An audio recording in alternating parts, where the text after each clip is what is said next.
Shalom, bien-aimés de Dieu. Que la paix du Seigneur soit avec chacun d'entre nous.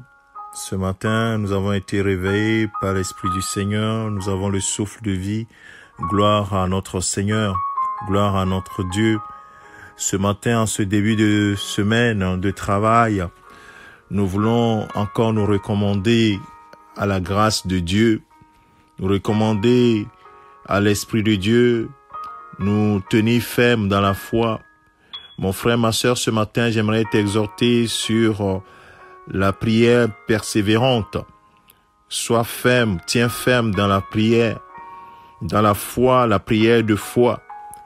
Bien-aimé, le monde va très mal. Et quand le monde va mal, nous devons être des gens qui se préparent à vaincre, à marcher dans l'assurance, parce que c'est ce que le Seigneur attend de toi et moi. La Bible dit dans 1 Pierre chapitre 4, le verset 7, il dit que la fin de toute chose est proche. Soyez donc sages et sobres afin de vous livrer à la prière. Dans certaines versions, on dit afin de vaquer à la prière. La version second 21 dit vous livrez à la prière. Bien-aimé, livre-toi à la prière. Il y a beaucoup de gens qui aujourd'hui n'ont pas le temps pour prier. Bien-aimé, tu es en danger, le monde va mal, la fin de toute chose est proche. Tu dois tenir ferme dans la prière, prier en tout temps, prier fermement dans la foi en Christ, la parole que tu lis, la parole que tu médites. Tu dois prier avec cette parole.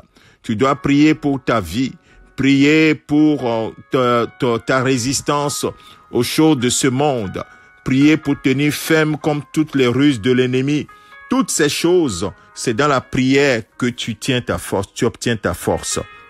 C'est pourquoi l'apôtre Paul dit à l'église d'Éphèse, quand il écrivait sa lettre aux Éphésiens, dans Éphésiens chapitre 6, le verset 18, il va les exhorter en leur disant, faites en tout temps par l'Esprit, toutes sortes de prières et de supplications. Veillez à cela avec une entière persévérance, en priant pour tous les saints également, tous les autres chrétiens. Bien-aimés de Dieu, c'est ce que le Seigneur nous appelle à faire. Le monde nous est hostile. Mais comment tenir ferme dans ce monde jusqu'à ce que Jésus revienne ou jusqu'à ce que nous quittions ce monde? C'est par la prière. Bien sûr, basée sur la parole de Dieu qui nous donne la foi. Nous devons tenir ferme dans la prière.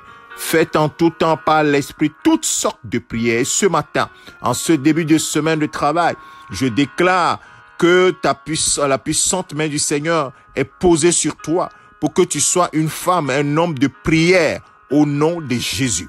Que le Saint-Esprit t'attire à la prière pour que tu te livres à la prière et que véritablement ta vie de prière change. Ce matin, par l'Esprit de Dieu, je prie que la soif de la prière soit ton partage au nom de Jésus-Christ. Que en tout temps, tu sois dans l'esprit de prière, que tu sois au travail, tu sois dans le train, tu sois sur un chemin, que tu sois dans un esprit de prière, dans un esprit constamment de prière, toutes sortes de prières, action de grâce, prière de supplication, prière d'autorité, toutes ces choses, toutes ces prières, tu dois pouvoir les exercer au quotidien. Que le Seigneur te fortifie. L'Esprit de Dieu est là pour t'y accompagner. L'Esprit de Dieu est là pour t'aider à marcher ainsi. C'est dans la victoire que nous marchons, mais également dans la foi et la prière. Jésus-Christ lui-même passait beaucoup de temps dans la prière. Je ne vois pas pourquoi toi et moi, nous ne ferions pas autant. Que le Seigneur te bénisse, que sa grâce soit sur toi. Je te souhaite une belle semaine, une bonne semaine de travail. Que la paix du Seigneur t'accompagne et que tu sois victorieux en toutes choses. N'oublie jamais cette parole de 1 Jean chapitre 5 verset 4. Tous ceux qui sont nés de Dieu triomphent du monde et la victoire qui triomphe du monde, c'est notre foi. Que le Seigneur te bénisse. C'est le ton serviteur, le pasteur Alexandre. Amen. Excellente journée à toi.